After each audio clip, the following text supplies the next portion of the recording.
So recently, I ran to the theater to watch the new F1 movie. Oh wait, I'm sorry, raced to the theater. That's just how us drivers talk, but I'll get back to that later. So what did I think about Joseph Kosinski's fourth film about white man self-insert who kind of fixes everything? That shit was pretty sick, I can't even lie to you. I never reviewed it on this channel, but the film lands in the same spot that Top Gun Maverick landed for me. There are some sequences in the film that make you lock in on that gamer pose, but for the most part, the characters in the script are very surface level. Brad Pitt shows up as Sonny Hayes, who's basically the John Wick of cars, which I joke about, but I actually have no problem with. It's a fucking movie. Damson Idris plays Joshua Pierce, who's like this hot-headed rookie, and for the most part, he's playing a little shit, but he has so much natural charisma, you're still rooting for him the entire time.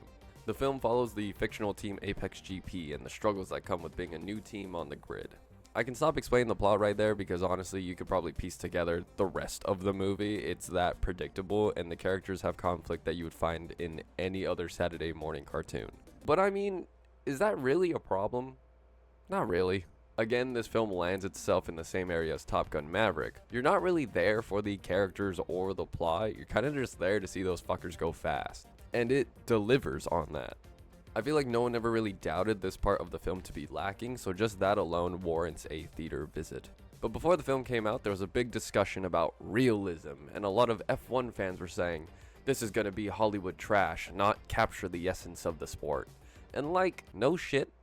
I guess I forgot to make it clear that I actually do watch F1. I'm not the biggest fan in the world, trust me, but I have been following the past few seasons now. My current favorite driver is Kimi Antonelli. I think it's just really exciting to see someone grow their career from the very beginning. I mean, beginning of life. The fool's like 18 or 17 or something like that. And there was something really cool about seeing him earn his first podium before he even finished his final exams in high school. But overall, I am a Hamilton fan, even though Ferrari doesn't seem to be. We're getting better, but still a long way to go. Anyways, I got sidetracked. But what I'm trying to say is that every F1 fan went in with their expectations too high.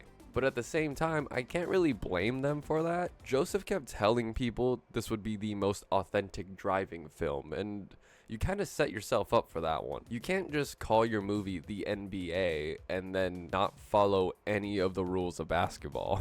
Without getting into spoilers, the FIA, who's basically the board who runs the entire sport, would not let any of the things happening in this movie slide at all. But I mean, hey, what do I know? It's not like I'm an actual F1 driver. Or am I? See, I've been watching F1 for a while now, and there's something in my head I can never get out when watching a race. A nagging thought. I just can't stop thinking, I can do that. So I decided to become an F1 driver myself. Before I can make the big career change, I had a trip to Orlando already planned, but I wasn't gonna sit around and wait till I got back. That's not what Sonny Hayes would do. Before our flight, we decided to spend the night with my homies. Their plan was to grab some quick ramen and go bowling, but that wasn't my plan. See, while they're playing games, doing niche, I was already training, getting down to the real work.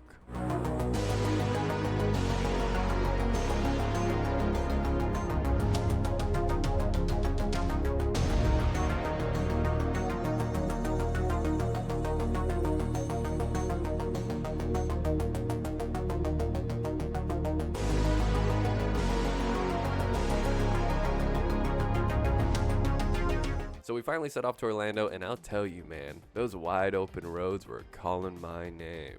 We were heading to the only thing you could possibly be doing in Orlando, all of the theme parks. When we arrived at Universal, I only had one goal, Velocicoaster.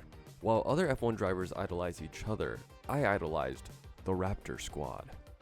I saw myself in them. Just some freaks wanting to go fast. See, the closest roller coaster near me is the Accelerator at Knott's Berry Farm at about 82 miles an hour, which sounds fast until you realize it doesn't retain that speed all the way and it only lasts about 5 seconds. It happens to the best of us, man. I get it.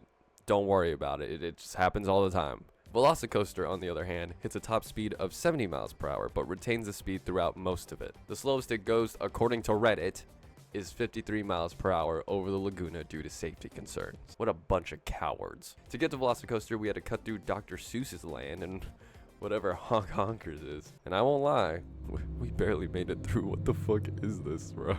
And then I finally saw them. Charlie, Delta, Blue, and Echo. I was excited to see my idols, and I did. But to my horror, They were locked up, like prisoners. It finally hit me. I wasn't just training and racing for myself. I was doing it for them. After the ride, we decided to head towards Disney World. Admittedly, I had no interest in being there, especially when I had more pressing matters at hand. But I was convinced to go because they had Tron. Quick Tron Legacy review. This movie has problems, but I genuinely could care less. This is one of my favorite movies of all time. If you don't know, Tron Legacy was also directed by Joseph Kosinski. There's nothing I can say about this movie that hasn't already been said because it's sort of like old now.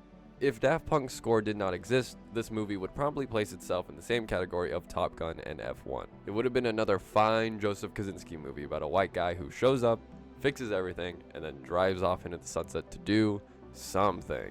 But jokes aside, this film actually feels like he attempted to write something more but got too scared to do it. I love Jeff Bridges as Computer Jesus, and Sam Flynn is a great audience surrogate. The film just lends itself to a good time. Anyways, 10 out of 10, I don't care, it's my ranking system. Fuck you. I'm kidding, please subscribe. I don't have anything else. I don't have, this is all I have. Anyways, we hopped onto that bad boy, and I'm not gonna lie, I was fanning out there, so I don't even have jokes. It was just really fun. On our way out, we walked past Tomorrowland Speedway.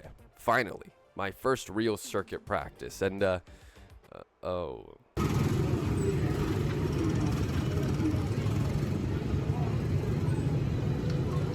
So we probably made our way out of that park because I craved something faster, something that'll actually test my abilities. So we went to Epcot and hopped on Test Track, and I just still wasn't feeling it. I wasn't getting the training I needed. I mean, it was amusing, but maybe that was the problem. I wasn't at this amusement park to be amused. I was there to win. Back at our hotel room, I studied the track of the local K1 speed. I carefully analyzed each and every turn. The plan was simple. I wanted to memorize the track to the point where I could imitate George Russell racing Silverstone in his own head. I spent hours making sure every turn I made was the most optimal and strategic move. I arrived at the K1 and was already greeted with my future. It seemed clear. I saw a path forward. And then they said it was going to be like a 2-hour wait because apparently there's like nothing else to really do in Florida, so I left. It's not like it was a real track anyway. A real track could afford the song Let Me Love You by Mario and not some random ass knockoff cover.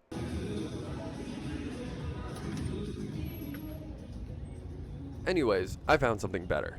I made my way to Andretti Racing, a track owned by Mario Andretti, former Formula One driver and star of Cars 1. Quick review of Cars 1. Cars 1 follows a young buck who's fast but a little arrogant, and he has to learn patience with an old timer he happens to meet, who also happen to race. They don't get along, but eventually, if they learn to work together, they might just learn a thing or two. Anyways, it's a good movie, a classic at this point, 10 out of 10. So once I arrived, I was met with a bunch of simulators, but I wasn't here just to simulate. I was here to become an F1 driver. And then I realized I contacted the K1 Speed if I could record there, and they said yes, but then I didn't contact Andretti, so I couldn't record. So just take my word for it, I hopped on those carts and I was soaring. I got off confidently. I knew I had the times. I made every turn correctly, and third? I got third? Also, why is my full legal name on the board? Despite all of that, I decided to hop on one more time. I got strapped in and went for my defining lap. The one that will make the very real and not in my head recruiters watching from the stands lock in to the gamer position. And when I got on that track, I was soaring. I felt it in my veins. I wanted this more than anyone else in that room. To them, this was just karting. For me, this was everything. I flew through it confidently, and I exited the track, and I actually did it. For the most part, this was all a bit, but I was genuinely impressed that I did it. I have become an F1 driver. So what did we learn? Just like Sonny Hayes, Joshua Pierce, Lewis Hamilton, Lightning McQueen, and now me, you too can become an F1 driver. So what did I think about the film now that I've lived it myself? It's still okay, I guess. I mean, it's good. I mean, watch it if you have like free time. I don't know, if you have stuff going on, go do that. But then, you know, if you have time, you should watch it too. Okay, bye.